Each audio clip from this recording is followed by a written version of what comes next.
France Inter,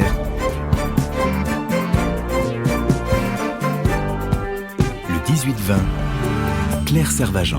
C'est une des multiples questions qui vont se poser pour la sortie du confinement et pas des moindres, celle des transports. Comment fera-t-on pour se déplacer à partir du 11 mai prochain, quand il s'agira pour une partie des enfants de repartir à l'école et pour une partie de la population active de retourner au travail? Le Premier ministre apportera des précisions à ce sujet mardi après-midi lorsqu'il présentera la stratégie du plan de déconfinement devant les députés, mais on sait déjà que l'équation déplacement-sécurité sera difficile à résoudre. D'ailleurs, le conseil scientifique chargé d'éclairer les choix du gouvernement met en garde à propos des déplacements urbains et périurbains. Le non-respect d'une distance physique d'au moins 1 mètre, que les usagers portent ou non un masque, constitue un vecteur important de transmission du virus qui pourrait conduire à la reprise incontrôlable de l'épidémie, dit-il. Cet organisme déconseille la reprise des transports internationaux jusqu'à l'été. Les déplacements d'une région à l'autre pourraient à nouveau être autorisés dès lors que les mesures barrières et de distanciation seraient respectées. Mais quid des transports urbains, notamment dans les grandes agglomérations où l'on est souvent serrés les uns contre les autres, dans les bus, les trams, les métros? Certains vont être tentés de prendre leur voiture, d'autres de préférer le vélo. Certaines collectivités locales sont prêtes à leur faciliter la vie, on verra comment. Pour en parler avec nous ce soir, plusieurs invités. Stéphane Baudet, numéro 2 d'Île-de-France Mobilité. Olivier Schneider, président de la FUB, la Fédération des usagers de la bicyclette. Bernard Robin, secrétaire général du syndicat First de la SNCF. Et notre confrère du Monde, Olivier Razemont, spécialiste des mobilités. Je précise que nous serons également en ligne au cours de cette émission avec Nicole Bonnefoy, présidente de l'ANATEP, qui s'occupe des transports scolaires. Et nous appellerons Alban Godard de l'association Femmes en Mouvement pour nous joindre. Un numéro, le 01 45 24 7000. Le téléphone sonne. 01 45 24 7000. Et tout de suite un premier appel qui nous vient de Paris. Bonsoir Nicole. Oui, bonsoir à tous. On vous écoute Nicole. Je pense que le masque c'est peut-être bien gentil, mais on se sert beaucoup plus des mains pour toucher tout. Donc quand on tient les barres par exemple dans les bus, dans le métro, qu'on prend son portable après, qu'on va pas désinfecter toutes les 15 secondes, déjà que l'être humain n'est pas présent à ce qu'il fait, et moi j'en fais partie aussi. Donc voilà, je pense que les gants, ça serait pas mal. Vous êtes usagère des transports en commun à Paris, Nicole?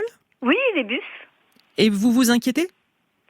Moi, je sais que je prends toujours un gant, je mets toujours un gant pour me tenir, et puis voilà, puis je le retourne à moitié quand j'ai une main de libre, et sinon je le retourne à moitié pour prendre des affaires personnelles.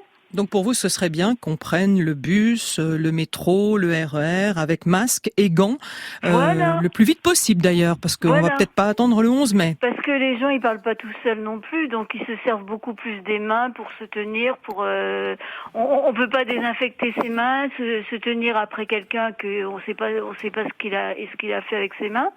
Donc les gants, ça me paraît essentiel. Merci Nicole pour cette entrée en matière. Quel équipement en matière plastique. Voilà. Quel équipement pour les transports urbains? On va peut-être poser la question tout simplement à Stéphane Baudet. Bonsoir. Vous êtes, je le précise, le numéro 2 d'Île-de-France Mobilité. Vous gérez donc les transports urbains d'Île-de-France. Elle a pas tort, Nicole, de suggérer en plus du masque de mettre des gants. Oui, toutes les protections individuelles sont évidemment les bienvenues, au même titre que la question du nettoyage et de la désinfection régulière des rames, qu'il s'agisse des bus ou des trains. Est-ce qu'il faut obliger les gens à mettre des gants? J'en sais rien. Je pense que chacun peut aussi être responsable de lui-même et le faire, au même titre d'ailleurs que nous devons trouver les moyens techniques. Je sais que nos réseaux y réfléchissent pour avoir du gel hydroalcoolique à disposition sans avoir besoin de toucher les pressoirs. Vous avez vu, il y a quelques expérimentations en cours au maximum dans nos gares. Donc je pense qu'il faut... De toute façon, cette affaire de reprise, de déconfinement et de transport, elle va évidemment appeler beaucoup de processus de sécurité sanitaire de la part des transporteurs, mais aussi d'actions civiles et de prévention de la part des usagers eux-mêmes. Ce qu'on a du mal à comprendre, et je vous poursuis avec vous 2 secondes, Stéphane Baudet, c'est pourquoi est-ce qu'il n'y a pas déjà des mesures mises en place? Parce que sans attendre le 11 mai, il y a déjà des gens dans les transports urbains en Ile-de-France, puisqu'on parle de ce cas précis. Écoutez, vous posez une question qu'on devrait plutôt me poser au gouvernement et pour laquelle je serais plutôt d'accord avec vous. C'est-à-dire qu'en fait, on a le débat sur le déconfinement à partir du 11 mai. Or, aujourd'hui, on a un plan de transport qui est assuré à peu près 30% sur la région Île-de-France. Mais on a des lignes qui sont aujourd'hui d'ores et déjà bondées, en tout cas bondées au regard de ce que la distanciation sociale devrait nécessiter. Donc moi, je fais partie de ceux qui pensent que le masque devrait déjà être obligatoire dans les transports. Enfin, faut poser là une vraie bonne question, parce qu'en fait, ils sont utilisés par celles et ceux qui travaillent par nécessité, par celles et ceux qui rejoignent les lignes que nous avons créées pour rejoindre les établissements sanitaires, les hôpitaux, les EHPAD, etc. Et c'est vrai que cette protection, elle ne devrait pas comme ça tomber du ciel d'un seul coup le 11 mai, elle devrait déjà être à l'œuvre. Olivier Razemont, vous qui êtes un spécialiste des mobilités, cette question de la promiscuité dans les transports, c'est clairement le problème numéro 1 qui se pose aujourd'hui au regard de cette pandémie? Oui, clairement, on sait, on commence à avoir compris que quand dans les grandes villes, en fait, l'épidémie s'était développée par les transports publics, notamment, pas seulement, mais notamment. Donc là, il y a clairement un problème d'espace. En fait, il n'y a pas assez de place pour tout le monde si on veut garder cette distance physique. Et quand on calcule, alors ça dépend des réseaux. En Île-de-France, c'est vraiment massif, c'est-à-dire qu'on pense qu'il pourrait y avoir seulement un quart ou un cinquième des voyageurs en temps normal, du réseau qui pourrait en fait avec cette distance physique reprendre le métro, le RER, les bus, etc. et les trams. Dans les réseaux urbains comme celui de Grenoble ou celui de Rennes, c'est peut-être à peu près la moitié. Mais ça veut dire qu'en fait il faut retirer des gens les transports publics. On ne peut pas se permettre. Et là il y a un enjeu énorme en fait avec le risque d'une deuxième vague très très grave. C'est en fait retirer une partie des gens des transports publics. Alors il y a plein de solutions il n'y a pas de solution unique, mais il y en a plusieurs. Il y a tout simplement la démobilité, c'est-à-dire continuer à télétravailler pour ceux qui peuvent le faire. C'est relocaliser les activités et des emplois.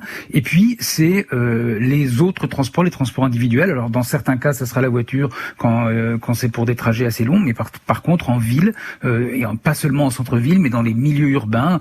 Pour l'Île-de-France, c'est clairement au moins les 4 départements du centre de l'Île-de-France, Paris et la Petite Couronne. Et ben là, clairement, il y a le vélo est une alternative pour les déplacements de quelques kilomètres. Et aujourd'hui, les gens qui avaient l'habitude de prendre le métro, par exemple, ou le tramway pour faire 3-4 stations ou 5 stations, clairement, il faut qu'ils se déplacent autrement. Il faut qu'ils prennent le vélo, il faut qu'ils marchent. Il faut donc de l'espace pour eux également sur la chaussée, avec des pistes cyclables provisoires, ce que les villes commencent à mettre en place. Sachant que certains vont chercher aussi à prendre leur voiture, mais ça, on va y revenir. Je voudrais me tourner à présent vers Bernard Aubin du syndicat First de la SNCF sur ces mesures barrières qu'évoquait Nicole au tout début, parce qu'évidemment les trains sont concernés. Actuellement, quelle est la situation dans les trains? Il n'y a pas de masque exigé ou de gants exigés à la fois pour le personnel et pour les voyageurs. Qu'en est-il? En ce qui concerne le personnel, il y a des kits qui sont distribués par la SNCF aux agents. Vous savez que actuellement les contrôles sont plus ou moins épisodiques dans les trains, pour ne pas dire qu'ils sont suspendus, de manière à limiter la promiscuité entre le personnel et les voyageurs, ce qui est bien compréhensible. Mais je pense, Nicole l'a rappelé tout à l'heure, que le port de masque sera obligatoire à la reprise. Le port de gants sera peut-être à l'étude, parce que bien entendu, toute personne qui a pris dans sa vie une fois le RER aux heures de pointe comprend à quel point les rames sont surchargées et la distanciation sociale et même la désinfection des trains ne pourront pas être assurées dans de bonnes conditions. Donc il faudra conjuguer ces mesures individuelles aux mesures prises par les entreprises. La SNCF transporte plus de 4 millions de personnes rien qu'en Île-de-France. C'est pour dire la complexité de l'équation à résoudre. Est-ce que vous partagez le point de vue d'Olivier Razemont qui vient de nous dire que de toute façon, ne rêvons pas, en gros, je pense pas trahir votre pensée, Olivier Razemont, on ne reviendra pas à un trafic aussi important en termes de voyageurs, si on veut pouvoir assurer la sécurité de tout le monde? Bernard Aubin. Oui, Oui, effectivement. Bon, il faut savoir déjà une chose, c'est que si reprise il y a, cette reprise elle sera progressive. C'est-à-dire que en termes de TGV, on pourra gérer la distanciation sociale par le simple fait que les TGV sont des trains à réservation obligatoire, donc par informatique on pourra décaler les voyageurs les uns après les autres. Se posera ensuite la question de la rentabilité, mais ça c'est secondaire. En revanche, la montée en puissance, elle est prévue également pour l'Île-de-France, mais moins il y a de trains, plus il risque d'y avoir de personnes à bord des trains. Donc le problème, il est bien là. L'équation, elle est extrêmement difficile à résoudre. C'est une vraie source d'inquiétude des services de la SNCF y réfléchissent, mais l'alternative, ce serait peut-être, effectivement, comme l'a dit Monsieur Razemont, de décaler le besoin de transport, de l'annuler quand c'est possible, et puis d'envisager d'autres moyens de déplacement quand ce n'est vraiment pas possible. Mais aussi avec un autre risque. Imaginons par exemple de pratiquer le covoiturage. Si on déplace le risque du transport en commun avec un risque de contamination d'un passager vers le conducteur, on n'aura guère avancé. C'est très difficile. Bernard Robin, juste pour savoir, quel est l'état d'esprit des personnels de la SNCF ? Est-ce qu'il y a une inquiétude ? Est-ce que certains ont peur d'aller travailler ? Bien, je dirais pas plus ou moins que le restant des salariés français. Ce que attendent bien entendu les cheminots, c'est qu'ils puissent retrouver leur travail et travailler dans les meilleures conditions de sécurité sanitaire possible. Il y a des débats, il y a des échanges qui sont en cours avec la direction de la SNCF. Il faut savoir que au moment où je vous parle, il y a aussi des gens qui travaillent, même s'il y a peu de trains qui roulent, il y a des gens qui travaillent dans les postes d'aiguillage, des gens qui travaillent dans les gares, etc.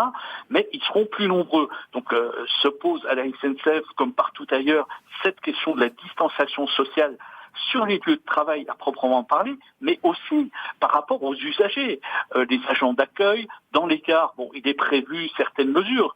On n'en retournera peut-être pas vraiment à l'hygiaphone, mais à des protections, à des distances à instaurer. Tout ça, c'est en cours de réflexion, mais dans un deuxième temps, il faudra que des mesures soient mises en œuvre. Sinon, bien entendu, les agents ne vont pas prendre le risque d'être contaminés, c'est évident. Et voilà, et il faudra des solutions alternatives. On va en parler notamment avec Olivier Schneider. Je ne vous oublie pas, Olivier Schneider, pour parler du vélo dans une seconde. Mais il y a Rose qui est à Issy-les-Moulineaux, qui a une question qui concerne aussi les trains. Alors on va la poser tout de suite et ce sera fait. Bonsoir Rose. Oui, bonsoir. On vous écoute. Voilà, je m'interroge donc sur la diffusion du virus et du sujet de la climatisation. Suite à l'article du Monde sur ce restaurant climatisé en Chine où une personne en a contaminé 9, je m'interroge sur la climatisation dans les TGV. Par exemple, faute de véhicule, je devrais prendre donc ce mode de transport parce que donc je n'ai pas le choix, je dois déménager en Loire-Atlantique et donc voyager pendant plusieurs heures. Et même si je vais porter un masque et que je me suis bricolé également une visière, donc je m'interroge sur la climatisation et donc la diffusion éventuelle du virus. Eh ben, vous n'êtes pas la seule à vous interroger, Rose. C'est une bonne question qu'on se pose tous. Bernard Robin, je ne sais pas si vous allez pouvoir nous répondre. Est-ce que la climatisation est un vecteur de virus ? De la climatisation, tout ce que je peux vous dire, c'est que les voitures voyageurs disposent de systèmes de filtration de l'air et de renouvellement de l'air à bord des voitures voyageurs. Bon, tous les trains ne sont pas climatisés non plus. Il y a un certain nombre de rames de banlieue qui ne le sont pas. Donc la question ne se posera pas à ce niveau-là.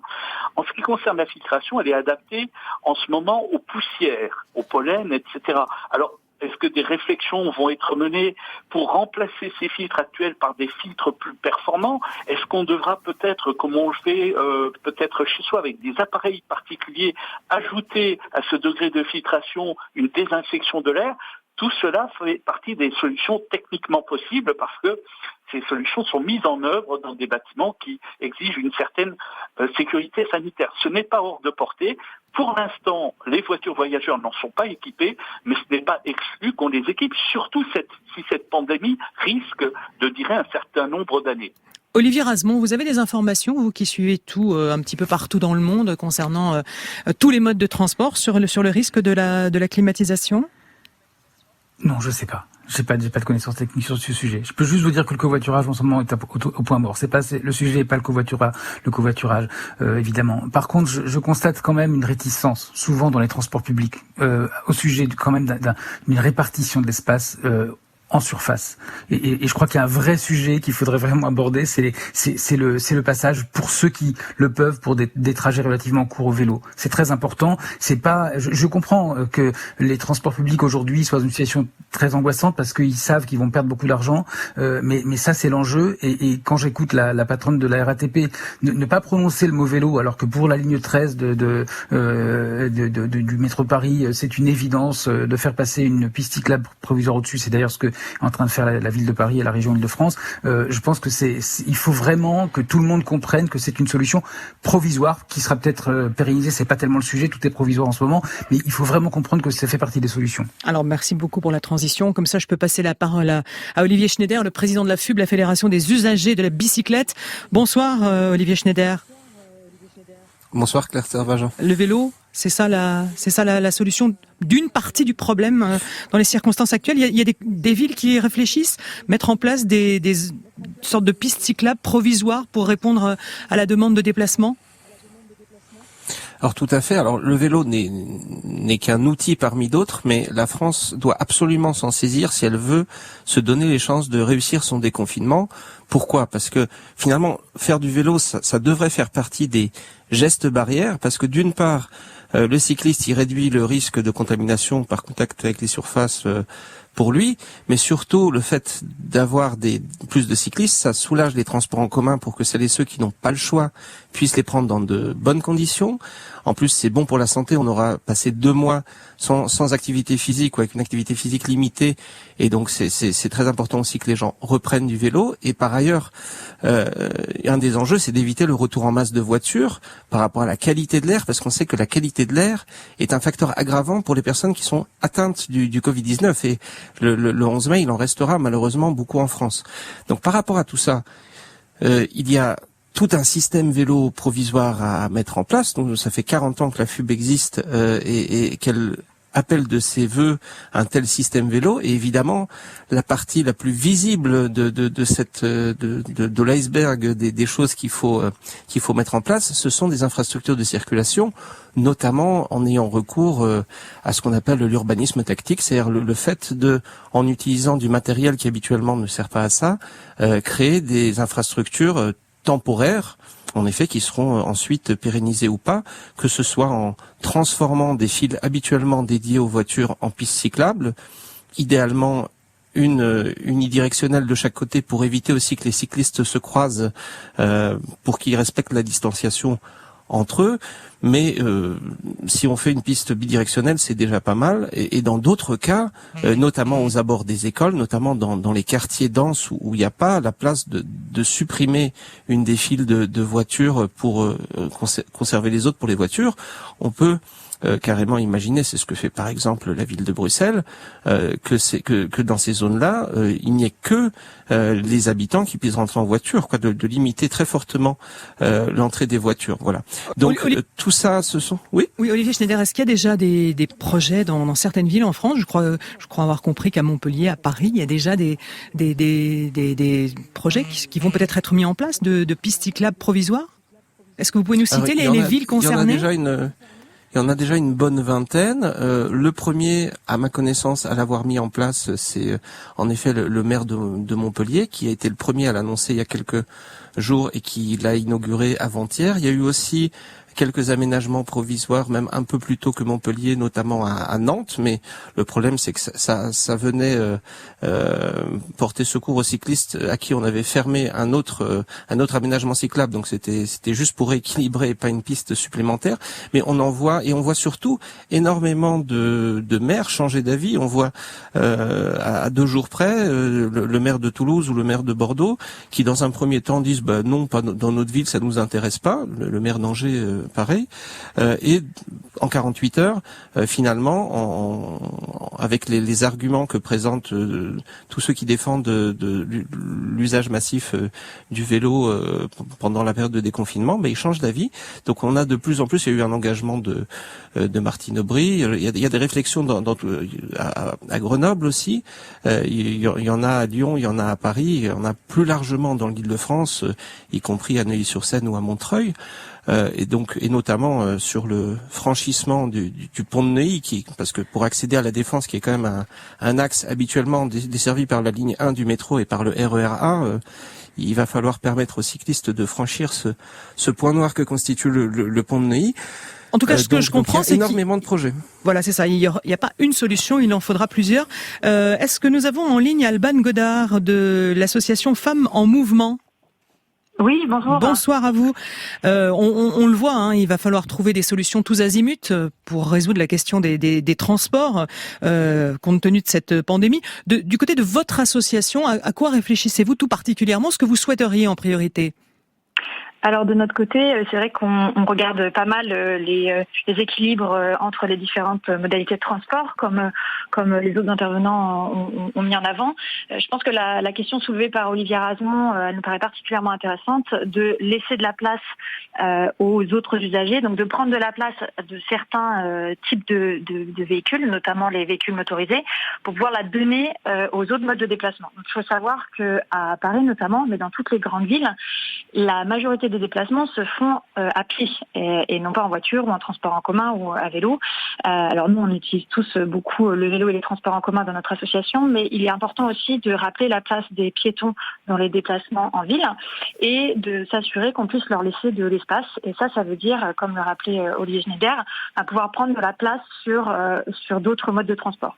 Celui qui a le plus de place en ville, c'est la voiture. Elle représente 50% de l'espace public. Donc il y a 50% de l'espace public qui est dédié à la voiture aujourd'hui à Paris, entre les routes, le stationnement, etc.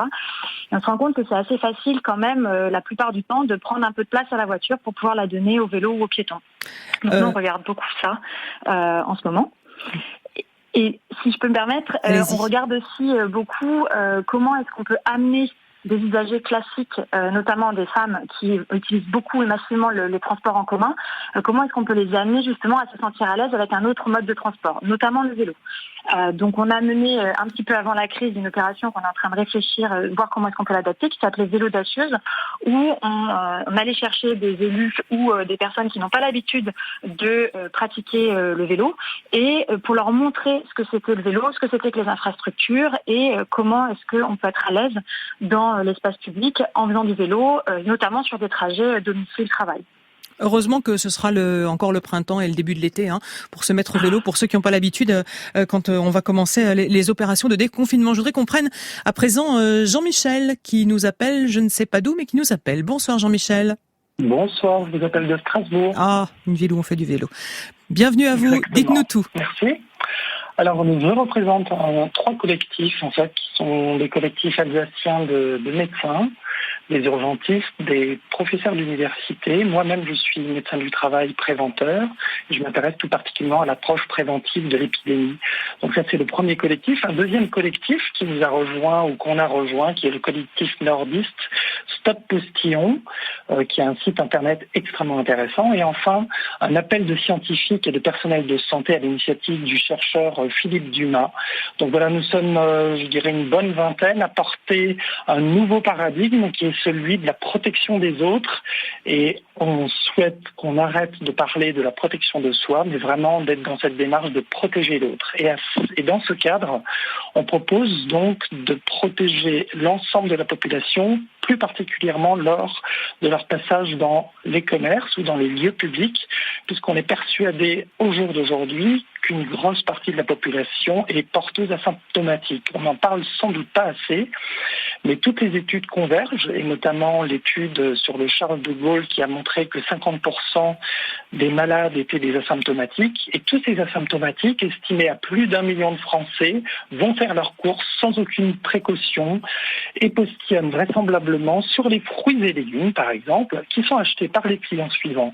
Alors on s'attache à vouloir faire de la prévention parce qu'on pense vraiment que la baignoire qui déborde, c'est intéressant effectivement d'écoper, de s'occuper des soins et de la prise en charge des malades, mais on veut absolument arrêter le robinet. Donc voilà, on propose dès demain que l'ensemble de la population se protège. Une simple écharpe est suffisante.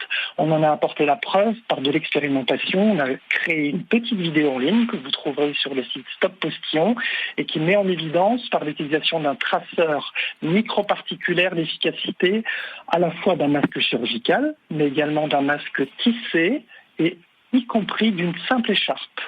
Et Jean-Michel, ça veut dire que ça, vous le suggérez aussi pour les transports, j'imagine ? Absolument. Plus il y a de proximité, plus il y a de personnes en concentration importante dans un espace restreint, plus cette mesure s'impose absolument. Soit un masque, soit un écran facial, pour lequel également il y a des milliers et des milliers de Français qui, chez eux, avec leur imprimante 3D, fabriquent des masques et qui permettent à la fois de protéger les soignants, mais également tous les professionnels, les caissières et d'autres métiers. Voilà le message que nous portons. Merci Jean-Michel pour ce message très clair. Peut-être Stéphane Baudet d'Île-de-France Mobilité, vous souhaitez réagir à tout ce qu'on vient de dire là ?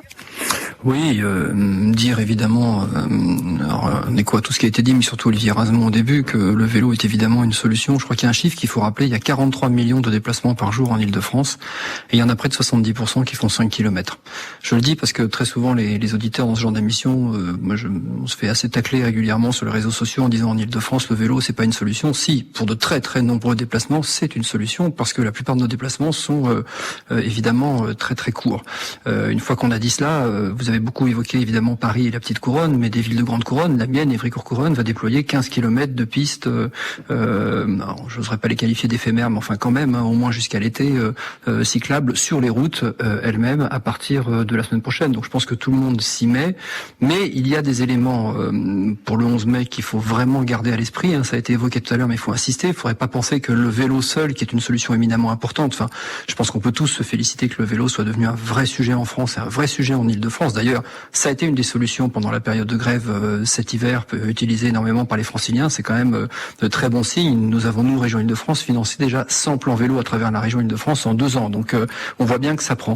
Mais les questions quand même de télétravail, de maintien des habitudes qui sont prises en ce moment, de confinement, de conférences téléphoniques, de visioconférences, tous ces nouveaux process que l'on a appris à adopter ces dernières semaines, il va aussi falloir les conserver.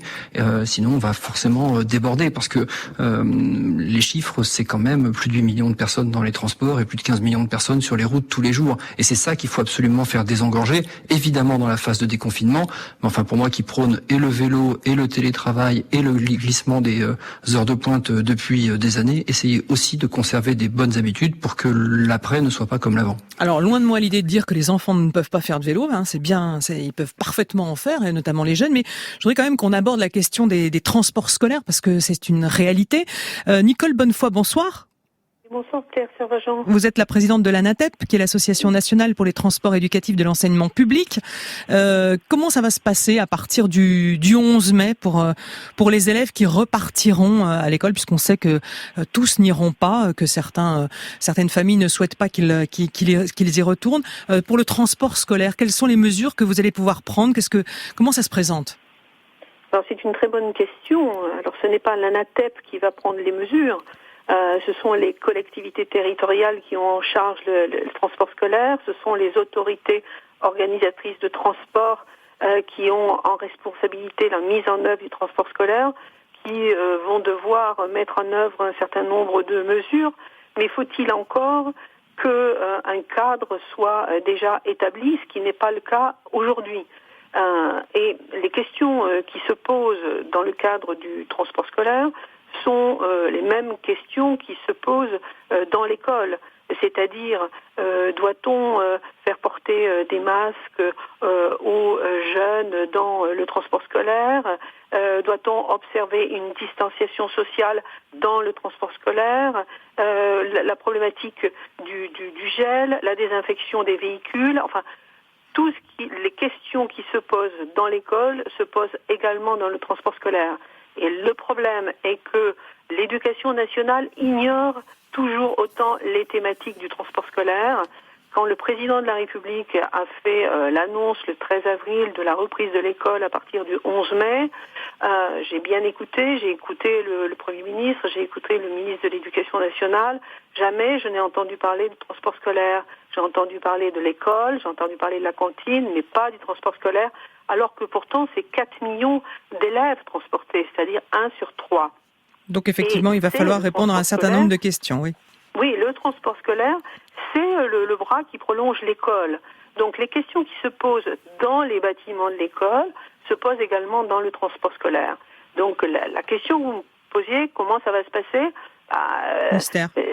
C'est une vraie question. D'ailleurs, les collectivités qui ont cette responsabilité ont commencé évidemment tout de suite à y réfléchir parce qu'elles savent le faire et qu'elles le font bien. Le transport scolaire, c'est quasiment de la dentelle. C'est pas la même chose un transport scolaire en urbain, dans une métropole, qu'en rural. Et donc les collectivités territoriales, je pense à Région de France en particulier, qui a la responsabilité sur du transport scolaire. L'association s'est déjà réunie, a commencé à réfléchir.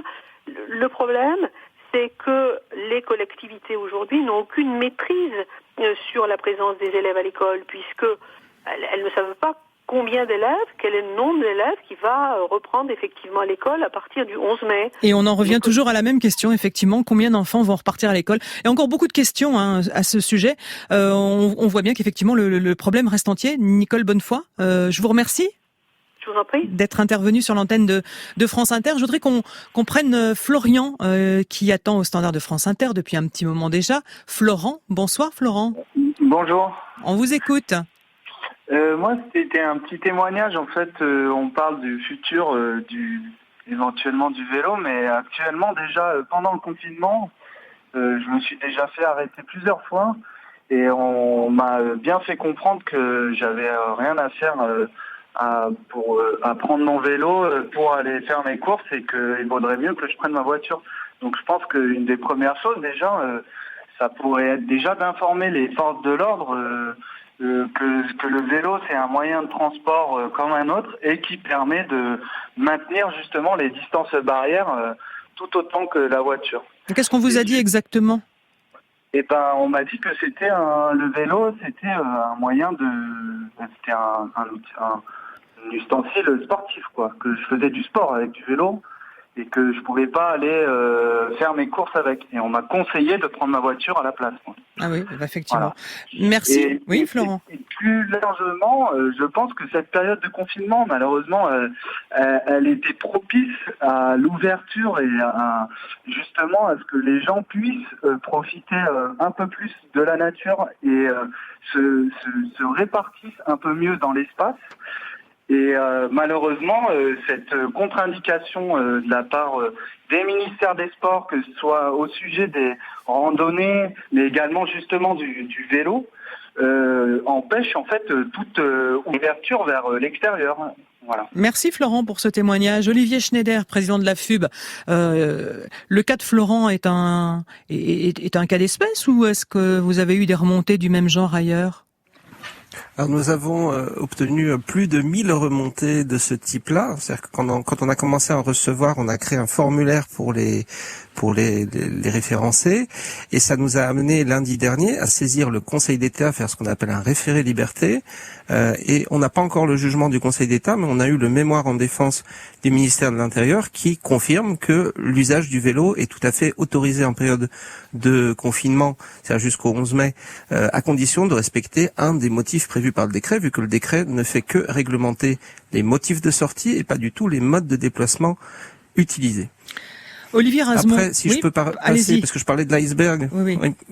Juste en deux secondes, je pense qu'il faut pas se limiter, surtout pas se limiter uniquement aux pistes cyclables, parce que si on n'a pas de vélo ou si on n'a pas où le garer, ça ne marchera pas. Et donc la FUB appelle notamment à lancer un chèque réparation, parce que ça permettra de relancer les réparateurs de vélos qui n'ont pas eu d'activité pendant 2 mois. Ça va rentrer dans le cadre de l'économie circulaire. Donc on propose un chèque réparation de 100 € pour permettre de remettre des vélos en état, parce qu'on a 30 millions de vélos dont une énorme partie sont dans les caves et qui demandent juste d'être remis à jour. Et je pense que les entreprises doivent encourager au maximum leurs employés pour venir à vélo, notamment en leur versant l'indemnité kilométrique vélo. Et il faut que tout le monde organise, y compris les entreprises, du stationnement vélo. Sinon, on aura fait des pistes cyclables pour rien. Et dernière chose, et je finis là-dessus, une baisse globale des vitesses nous permettrait de maintenir un peu le silence qu'on apprécie depuis 1 mois et demi, de réduire les accidents et d'inciter les gens aussi à marcher ou à faire du vélo. Et dernière chose, faut que les stationnements vélo ils soient faits de façon à ne pas encombrer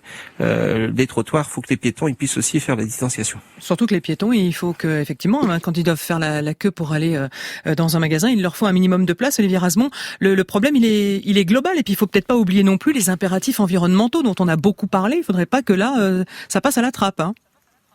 Oui, c'est vrai qu'il y a le risque. J'ai vu hier dans un autre domaine que Air France allait relancer des vols entre Paris et Bordeaux où ça se fait en 2 heures en train. Franchement, est-ce bien raisonnable? Donc oui, c'est le risque. Le secteur automobile a faim. Il a très faim et en plus de ça, il est très subventionné potentiellement par les pouvoirs publics. Donc ça va pas être simple tout ça. Et en plus il faut aller vite. Donc ça va être très compliqué. Il y aura des batailles et en arrière-plan. Effectivement, il y a toujours cette question environnementale qui était centrale avant et qui reste centrale maintenant et qui le sera demain. Donc en fait, c'est pas simple. Il y avait déjà des batailles pour l'espace dans les transports,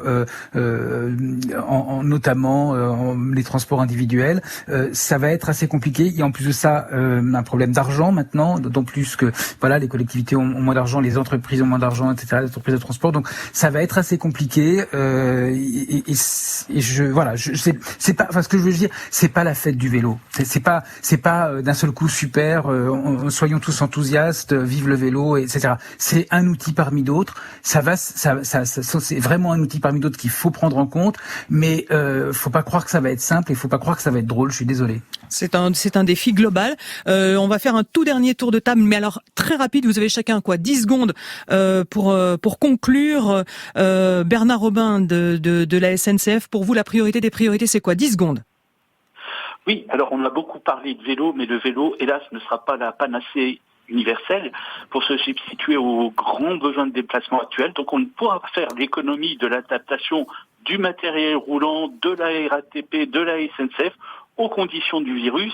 Hélas, on est peut-être parti pour plusieurs années et le vélo, je ne demande qu'à une chose, c'est qu'il émerge, mais ce ne sera pas pour demain. Et vous le savez, en France, des fois il pleut, des fois il fait moche, et des fois le vélo, c'est pas très agréable. Allez, on peut faire du vélo même quand il fait moche. Je vous assure. Merci Bernard Robin. Stéphane Bonnet, si vous me promettez de pas faire trop long, je vous donne la parole pour le mot de la fin. Ce sera pour vous. Écoutez, notre économie est basée quasiment entièrement sur les mobilités. On a pris de bonnes habitudes pendant ces 2 mois de confinement. Essayons de les conserver. Le meilleur des déplacements, c'est celui qu'on n'a pas à faire. Merci à tous d'avoir participé à cette émission et à tous de nous avoir appelés. Mon petit doigt me dit que de toute façon, nous serons amenés à reparler de tout cela.